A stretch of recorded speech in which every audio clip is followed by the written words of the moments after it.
అందరికీ నమస్తే అండి. వెల్కమ్ టు అభిరుచి వంటలు. దొండకాయతో ఎన్నో రకాల స్పెషల్స్ చేసుకోవచ్చండి. ఈరోజు మన ఛానల్లో పుల్లగా, తీపిగా, కారం 3 కలగలుపున దొండకాయ నిమ్మకారాన్ని ప్రిపేర్ చేసుకుందామండి. మా వీడియోని ఎక్కడ స్కిప్ చేయకుండా చూడండి. మా ఛానల్ ఫస్ట్ టైం చూస్తున్నట్లయితే సబ్స్క్రైబ్ చేసుకోండి. నేను 1/2 కిలో దొండకాయలు తీసుకున్నానండి. 1/2 కిలో దొండకాయలకి 1 నిమ్మకాయ సరిపోతుంది. దొండకాయని 4 ముక్కలుగా కట్ చేసి తీసుకుందామండి. మన ఇంట్లో ఆవిరి పొడి ఉడికించుకునే గిన్నెలు ఉంటాయి కదండి, అందులో 1 వంతు వాటర్ని యాడ్ చేసుకుని ఒక గిన్నె పైన మనం కట్ చేసుకున్న దొండకాయలన్నిటినీ పెట్టి మూత పెట్టుకుని 10 నిమిషాల పాటు ఉడికించుకుందామండి. మధ్యలో దొండకాయ ముక్కలు ఉడికాయో లేదో చెక్ చేసుకోవాలి. దొండకాయ ముక్కలు ఉడికే లోపల మనం నిమ్మకారాన్ని రెడీ చేసుకుందామండి. స్టవ్ పై కడాయి పెట్టుకుని కడాయిలో 1 టేబుల్ స్పూన్ ధనియాలు, 1/2 టేబుల్ స్పూన్ జీలకర్ర, 1/2 టేబుల్ స్పూన్ ఆవాలు, చిటికెడు మెంతుల్ని కూడా వేసుకుని లో ఫ్లేమ్లో దోరగా వేయించుకోవాలి. దొండకాయ ముక్కలు ఒక 80% ఇలా ఉడికిన తర్వాత వీటిని ఒక ప్లేట్లోకి తీసుకుందామండి. మనం వేయించుకున్న ధనియాలు, జీలకర్రని మిక్సీలో వేసుకుని మెత్తగా పొడి చేసుకోవాలి. ఇలా పొడి చేసుకున్న ధనియాల పొడిని ఒక ప్లేట్లోకి తీసుకుందామండి.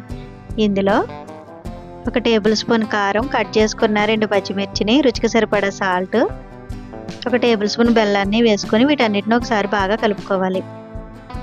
ఇవన్నీ బాగా కలిపిన తర్వాత ఇందులో నిమ్మరసాన్ని యాడ్ చేసుకుందామండి.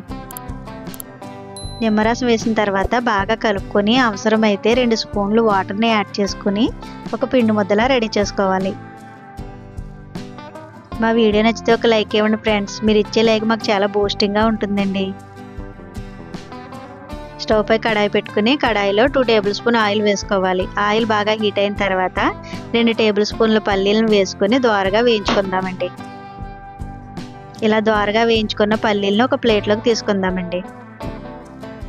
ఇప్పుడు అదే ఆయిల్లో దంచుకున్న 2 వెల్లుల్లి రెమ్మల్ని, 1/2 టీ స్పూన్ పచ్చిశనగపప్పుని, 1/2 టీ స్పూన్ ఆవాలని కూడా వేసుకొని వీటన్నిటిని ఒకసారి బాగా వేయించుకోవాలి. ఇవి వేగుతున్నప్పుడు కట్ చేసుకున్న 2 ఎండుమిర్చిని, కొద్దిగా కరివేపాకును కూడా యాడ్ చేసుకొని వీటన్నిటిని కలుపుతూ వేయించుకోవాలి. ఇవన్నీ బాగా వేగిన తర్వాత మనం ముందుగా ఆవిరిలో ఉడికించుకున్న దొండకాయ ముక్కలను కూడా యాడ్ చేసుకోవాలి. ఇలా వేసుకున్న దొండకాయ ముక్కలన్నీ కలిసేలాగా బాగా కలుపుకుందామండి. దొండకాయ ముక్కలు ఇలా వేయించుకునేటప్పుడే మనం ఇందులో 1/2 టీ స్పూన్ పసుపును కూడా వేసుకుని వేయించుకుందామండి. ఈ దొండకాయ ముక్కలు పూర్తిగా క్రిస్పీగా వేగాలండి. అలా వేగేంతవరకు ఇలా కలుపుతూనే వేయించుకోవాలి. ఈ ఫ్రైని ఎవరైనా చుట్టాలు ఇంటికి వచ్చినప్పుడు ఒకసారి పెట్టండి, చాలా డిఫరెంట్గా ఉంటుంది. దొండకాయ ముక్కలు బాగా క్రిస్పీగా వేగిన తర్వాత మనం రెడీ చేసుకున్న నిమ్మకారాన్ని కూడా వేసి బాగా కలుపుకోవాలి. వేసుకున్న నిమ్మకారం దొండకాయ ముక్కలకు పట్టేటట్టు బాగా కలుపుకుందామండి. ఇలా నిమ్మకారం పట్టేటట్టు దొండకాయ ముక్కలను కలుపుకున్న తర్వాత 2 నిమిషాల పాటు ఈ కారంతో వేయించుకోవాలి. ఇలా దొండకాయ ముక్కలు చక్కగా ఫ్రై అయిపోయిన తర్వాత ఇందులో మనం ముందుగా వేయించుకున్న పల్లీలను కూడా యాడ్ చేసుకుందామండి. పల్లీలు వేసుకోవడం వల్ల ఇది రైస్లో తినేటప్పుడు పల్లీలు పంటికి తగిలి చాలా టేస్టీగా అనిపిస్తాయండి. ఎంతో టేస్టీ అయిన దొండకాయ నిమ్మకారం రెడీ అండి. మీరు తప్పకుండా ఒకసారి ట్రై చేసి చూడండి. మా వీడియో నచ్చితే లైక్ చేయండి, షేర్ చేయండి, సబ్స్క్రైబ్ చేసుకోండి.